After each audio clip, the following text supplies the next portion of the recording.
One of a Kind with Rob Van Dam is recorded in front of a live studio audience. One of a Kind with RVD is presented by Get Blitzed, and you can get 15% off your order when you head to get-blitz.com and use promo code RVD. Get 15% off. When you're an independent contractor, basically you're your own boss, and then you set the terms on an agreement with somebody, and then you honor those terms. I've always enjoyed doing business like that.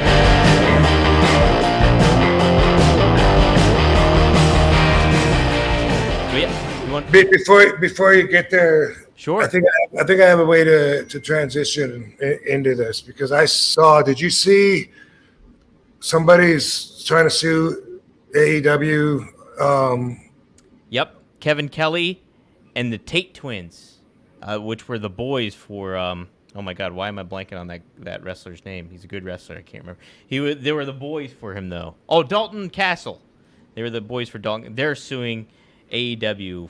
And it's a whole, there might be a class action thing they're going to try to do with. Because if it's just three of them, how could they be the only three that are treated as employees unless they have different contracts than the talent independent contractors? Right. Like the only thing that would make me think different would Kevin Kelly was an announcer, so like a broadcast announcer, so maybe he might be different. Who knows? Might be different for him. But the Tate twins, they were just like ring valet manager guys, so I don't know. I wouldn't think they would have a employee contract, so to speak. I wonder if it's just them or if they're just trying to be the ones to step forward and hoping that others will follow.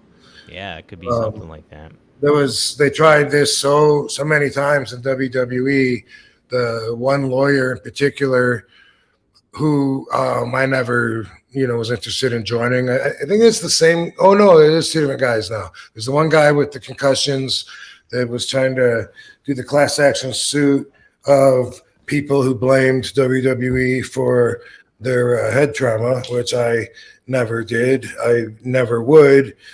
And that would be ridiculous and dishonest if I was to join that one. And the other one was an Asian dude. Like someone was asking me if I wanted to talk to them. This guy that was heading a lawsuit because wrestlers are treated like independent contractors instead of employees.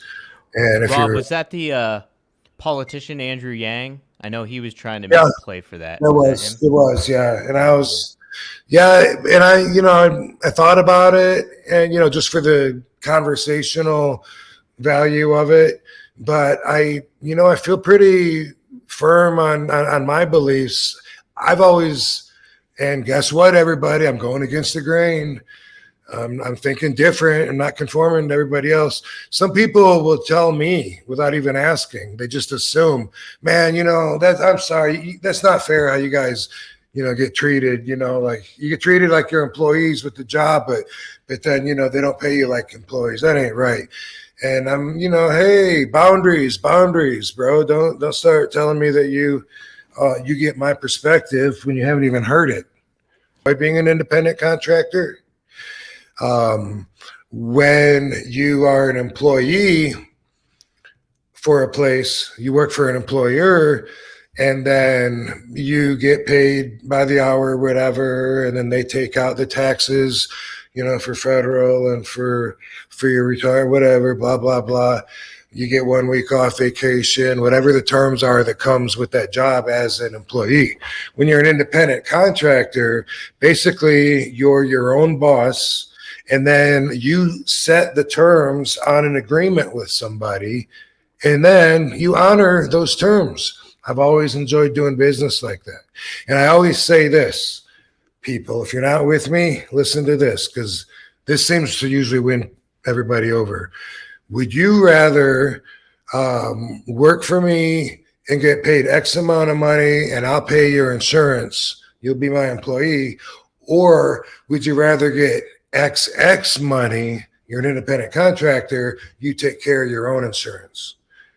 That usually wins people over. They usually say, wow, yeah, I'd rather be able to shop for myself and judge my own coverage and the value of what the money versus coverage is. Yeah, well, guess what? When you're an independent contractor, that's how it goes. You take care of yourself. You set up your own different bank accounts where you got to put money away for this, money for that. What's considered expenses, what you have to spend on your job to make that money back. And so I've always enjoyed that. And the insurance is a big factor because they think, if you're an employee, then you get insurance. Okay. But also, if as an independent contractor, if I signed a 3-year deal with somebody and said, hey, you know what, this is a deal breaker, I need you to cover my insurance. Well, guess what? They would cover it. If I say, hey, I need to have a bus, they're going to cover it or they're not. That's negotiating. A lot of the wrestlers have a fucking bus. A bus the WWE pays for, and that's because as an independent contractor, they work that into their terms. Now, if we were all employees, wouldn't we all get buses, or at least at a certain level? When you reach whatever level it is that these guys are past, wouldn't everyone get treated a little more fairly? Maybe, but we live in a capitalist society. So personally, I'm not for equal treatment. I think that unions tend to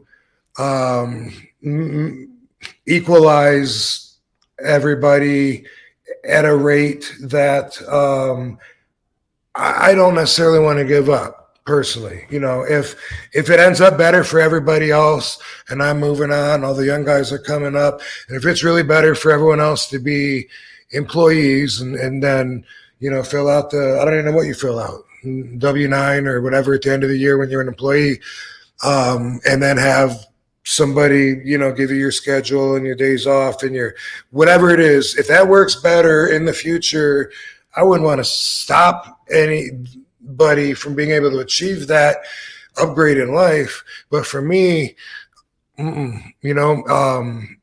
whatever you need, put it on the agreement. If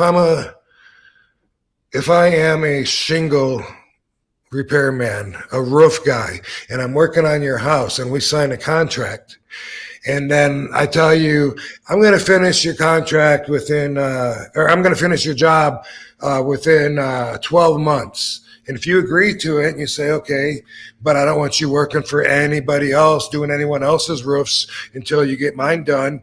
I say, okay, you know what? I'll agree to that too. Guess what? Those are just all terms. We don't all need the same terms. We certainly don't all get paid anywhere near the same. And should we? It's entertainment business. Do we all have equal value? It's even hard to compare when you're talking about, who's selling the tickets and who are the people happier to see and who's keeping the people from turning the channel versus the people that they don't care about, but we need people to fill those spots. We can't pay them as much as the other people, can we? There's so much to it. I've always loved being an independent contractor and taking care of myself. I feel like if you're responsible, that is a better way that it works for you. So that's the way that I've always looked at it for the conversation. Love to hear anybody talk on that and talk against it. But if unions were around, would they just be on WWE, just WWE and AEW? Because the wrestling business is so much bigger than that. There's so many organizations, groups, shows that we don't know about even, that never even make TV, Right. Is unions, is it going to cover Bobby Fulton's Big Time Wrestling in Chillicothe, Ohio? I doubt it. Right. But, maybe. So in a case, so here's how I do business. When I get booked, like somewhere to sign autographs, I work out a deal with them. We usually have a contract, and it'll say my obligations, their obligations, and then I get I take a deposit of half of it up front before I give you that day and mark it off on my calendar. I usually say I like to have the other half up front, but depending on the situation, a lot of times I'll just get it when I go there. But I work on the guarantee, and a lot of people don't. A lot of people will work on a split and they'll sell what they sell, and then they get paid based off of that, whatever, like that. So when I started working for Bobby Fulton, he said he doesn't do contracts.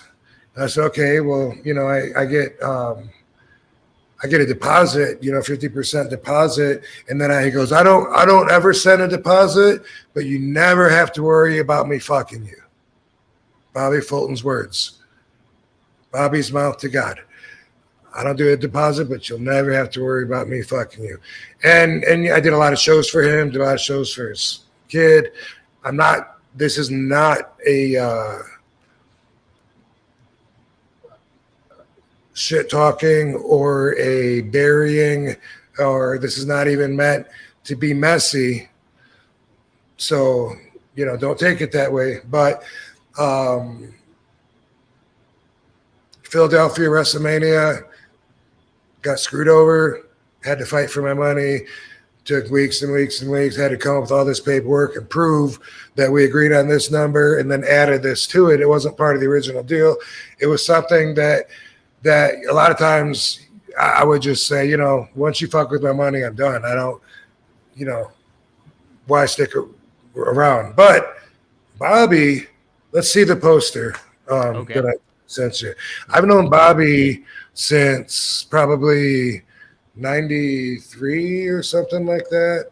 And I used to wrestle him. You can see right here. Where we at? Okay, Groves High School, Garden City, Georgia. Whoa, a dude was just reaching out to me on Facebook that helped put that show together, actually, for the high school. That's amazing. No shit, damn. Yeah, saying, dude, I want to call me sometime. Medusa. Saw her, right? Cauliflower Alley Club. We stay together. Yeah. It's amazing how many years. How crazy is that, Rob? Yeah, it was like she was the MC of Cauliflower Alley show. And I'm talking to her, and I've known her not only since here, but years before that. She was at the first live show that I was at with Sabu and Sheik in Euclid, Ohio, before I didn't even wrestle yet. I did a run-in on there, but I was so green. And she was on that match, and me and Dango both had a crush on her. Yeah. We're kickboxers. We thought she was cool as hell, and we're talking to her. She was signing autographs. We're like, whoa. Dang. Scott Studd is Scotty Riggs, by the way. Oh, is he? Okay. Cool. Yeah. Cool. Yep. And so this is and Greg Valentine lives fucking a mile from me, by the way. Yes, and you wrestled him many a times. Yes, I have. But this is 92, 93. I don't know. I can't even think of how I could know that. It was right outside of Savannah. But did I live there yet, or did I live in Augusta? 91. Yeah. Anyway, 92, 93. It was way back then. Anyway, I've known Bobby forever. And then after I left WCW, I was running shows with Greg Price, who ran this show, and we ran promotions together, and Bobby worked for those. He wrestled, and then he would put on a purple dinosaur outfit and come back out as Barney the dinosaur and take pictures with kids for like an extra $50 or whatever it was. Yeah, way back in the day. So anyway, I respect Bobby. I think highly of him. And so I'm definitely not talking shit about him. But we did a show after the Philadelphia show where he was a little bit short. And he's like, I'm a little short. I don't have all of your money. Is okay if I bring it next time. And he booked me a lot. And, it's Bobby. And so I said,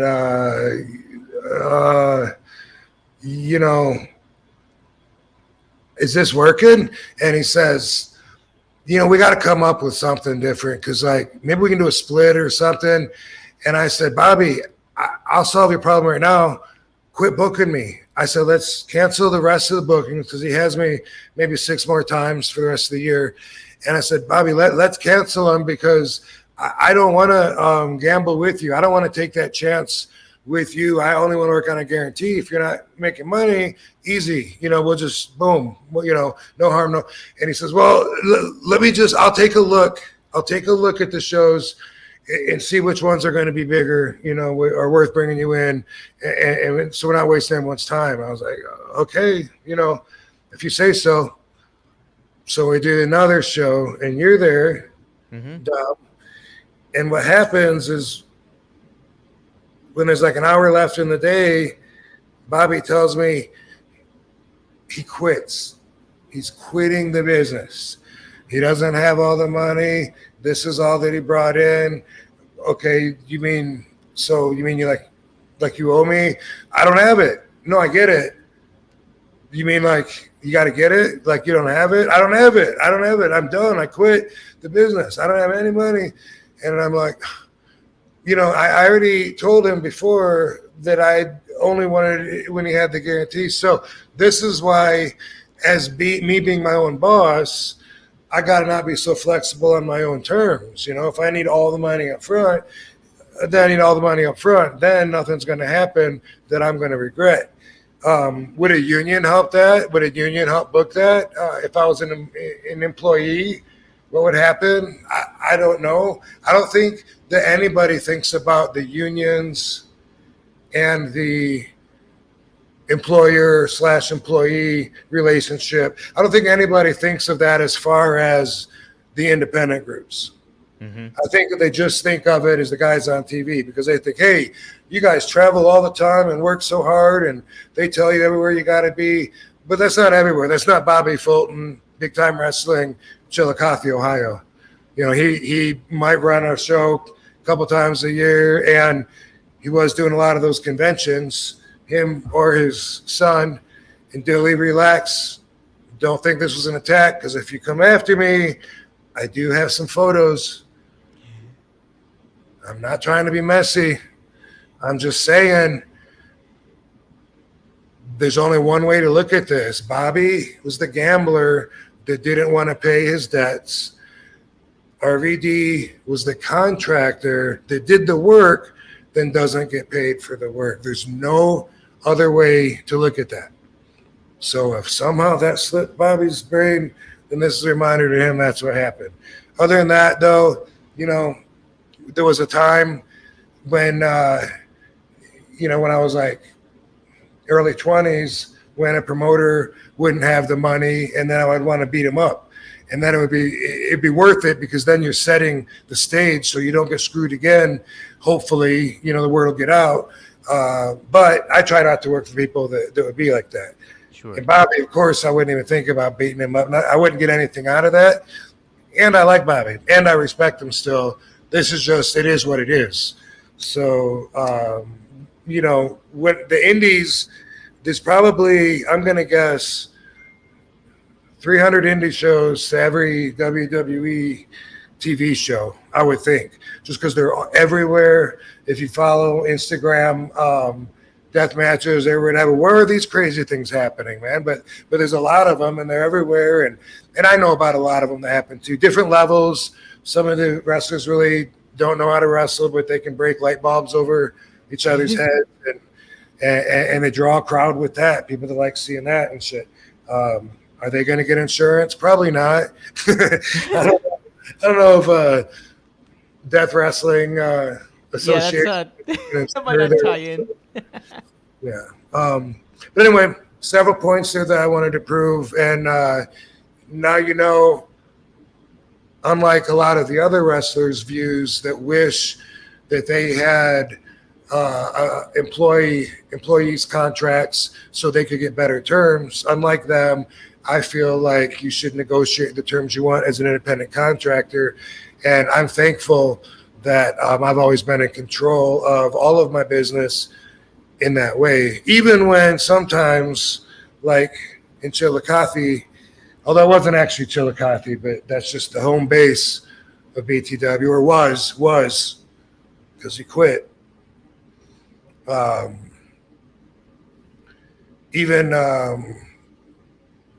Even though whatever I was saying, period. There we go. Yeah. Exclamation mark. Exclamation mark. What was I gonna say? Yeah, it's just a fascinating. It's obviously like the independent contractor stuff. This lawsuit that's Kevin Kelly and the Tate twins are going with AEW against. It always cultivates that conversation. Oh, should there be unions and what wrestlers and independent contractors? It's always a sticky situation. But when it comes to like, you make a valid point about like, hey, some of these guys get tour buses written in their contracts, and you look at in comparison. Hey, if you're thinking about a Cody Rhodes on a card in comparison to, I'm just going to name some Randy Hogan, that one jobber from many years back. If you're comparing those two to one another, it's like there's quite the difference between what Cody is earning for WWE and then what Randy Hogan is earning for WWE. Sure. And not only do they have different value to the company, but there's not even like a cookie cutter pattern that you can put out there as a scale to say that someone starts out at this, and if they've been there so long, now they're worth this, because they might not be, and then they're worth this.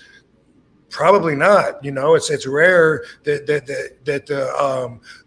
that's why they're called great, because they're better than everybody else.